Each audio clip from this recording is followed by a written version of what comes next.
Minister. No, Mr. Speaker, and I think the right honourable gentleman is a lawyer, I'm given to understand. I think that if he's going to repeat allegations like that, he should come to this House and substantiate those allegations and say where he heard them and who exactly is supposed to have said those. Who exactly is supposed to have said those things, Mr. Speaker?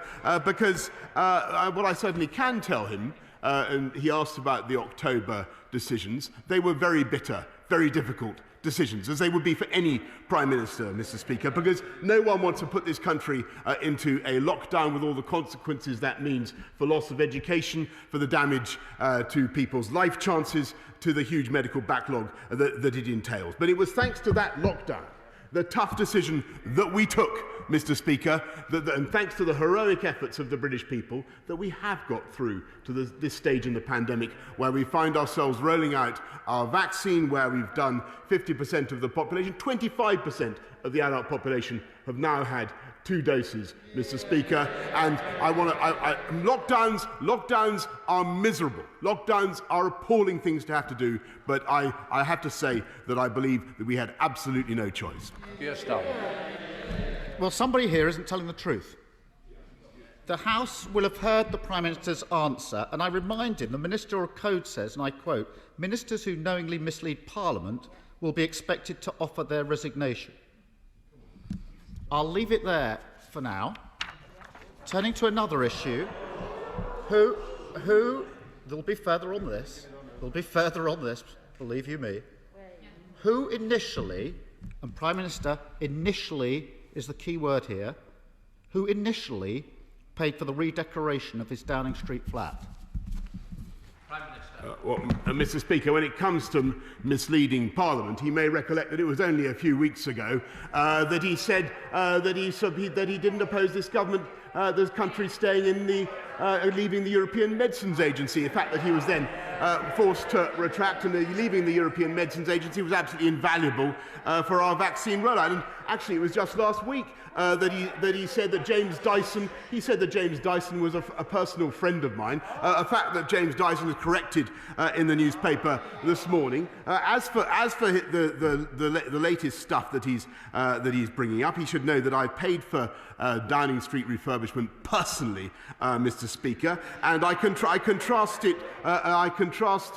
Any further declaration that I have to make, I will, if any, I will be advised upon by Lord Guide. But if he talks about housing costs, Mr. Speaker, then the people of this country can make their own decision in just 8 days' time, because on average Labour councils charge you £93 more in Band D, the Conservative councils, and Liberal Democrat councils charge you £120 more. That, I think, is the issue. That, I think, is the issue upon which the British people would like him to focus. Keir Starmer. Mr. Speaker, normally when people don't want to incriminate themselves, they go no comment. Let me ask this. Let's explore this a bit further, Prime Minister.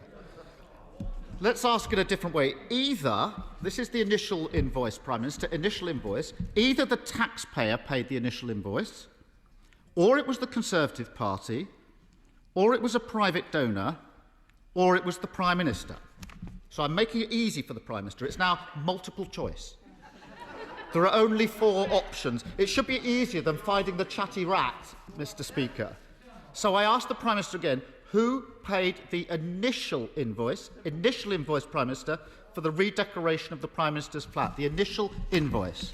Prime Minister. Mr. Speaker, I've given him the answer, and the answer is I have covered the costs, and I think most people will find it absolutely bizarre. And of course, there's an electoral commission investigating this, and I can tell him that I've conformed in full with the code of conduct, with ministerial code, and officials have been kept. Have been advising me throughout this whole thing, but I think people will think it absolutely bizarre that he is focusing on this issue. when what people want to know is what plans the Labour government might have to improve the life of people in this country. And let me tell you, if he talks about housing again, we're helping people on the house. I'd rather not spend taxpayers' money, by the way, like the last Labour government, who spent £500,000 of taxpayers' money on the Downing Street flat. I'd rather, yes they did, tarting it up. I would much rather help people get on the property ladder, and it's this Conservative government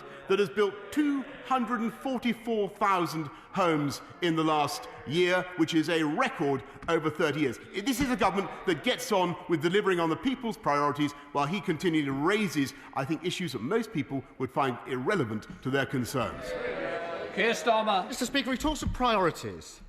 What's he spending his time doing? This is a Prime Minister who, during the pandemic, was nipping out of meetings to choose wallpaper at £840 a roll. Just last week, he spent his time phoning journalists to moan about his old friend Dominic Cummings. And he's telling the civil service to find out who paid for the redecoration in his flat. The Cabinet Secretary has been asked to investigate who paid for the refurbishments in the flat. Why doesn't the Prime Minister just tell him? That would be the end of the investigation. Mr. Speaker, it's been widely reported that Lord Brownlow, who just happens to have been given a peerage by the Conservative Party, was asked to donate £58,000 to help repay for the cost of this refurbishment. Can the Prime Minister, if he's so keen to answer, confirm, did Lord Brownlow make that payment for that purpose? Prime Minister.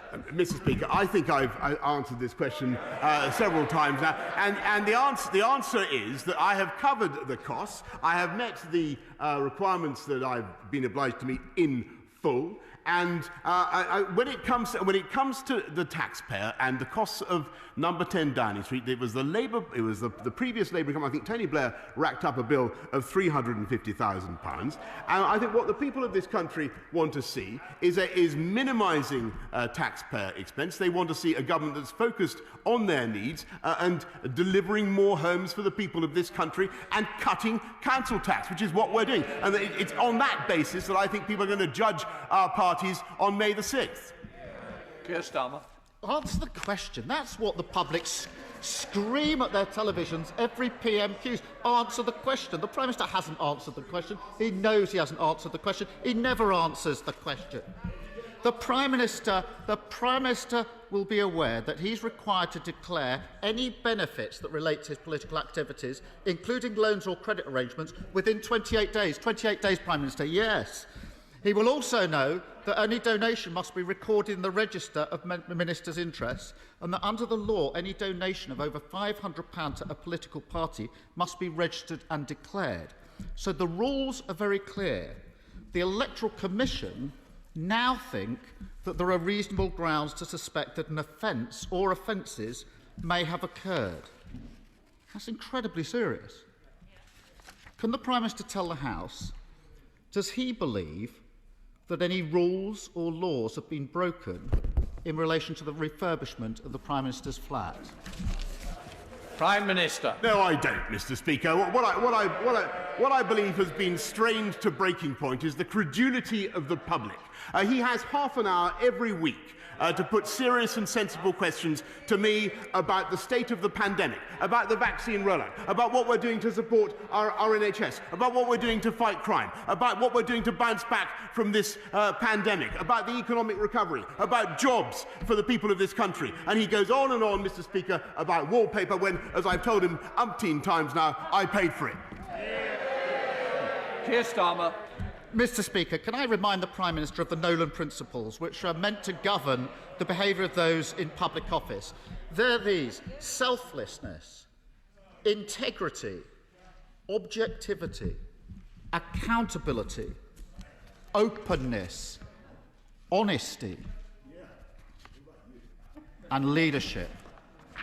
Instead, what do we get from this Prime Minister and this Conservative government? Dodgy contracts, jobs for their mates, and cash for access. And who's at the heart of it? The Prime Minister, Major Sleaze, sitting there. Mr. Speaker, meanwhile, he talks about priorities. Crime is going up. NHS waiting lists are at record levels and millions of people are worried about their jobs, including Liberty Steel. Mr Speaker, don't the British people deserve a Prime Minister they can trust and a government that isn't mired in sleaze, cronyism and scandal? Mr Speaker, last week he came to this chamber and he attacked me for talking to James Dyson about ventilators, where we're now sending ventilators to help the people of India. And the following day, Mr Speaker, the Labour front bench said that any Prime Minister in my position would have done exactly the same thing.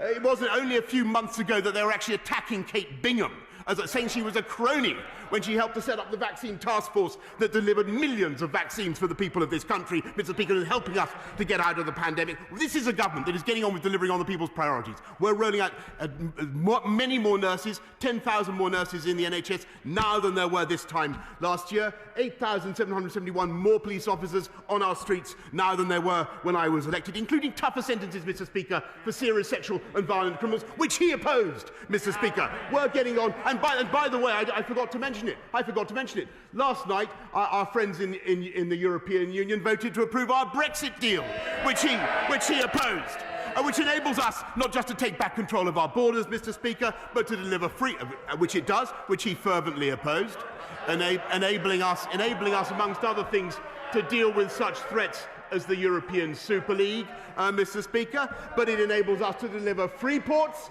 in places like Teesside, and above all, taking back control of our country has allowed us to deliver the fastest vaccine rollout in Europe, as he well knows, Mr Speaker, which would not have been possible if we'd stayed in the European Medicines Agency, which he voted for. Mr Speaker, week after week, the people of this country can see the difference between a Labour Party that twists and turns with the wind, that thinks of nothing except playing political games, whereas this party gets on with delivering on the people's priorities, and I hope that people will vote Conservative on May the 6th.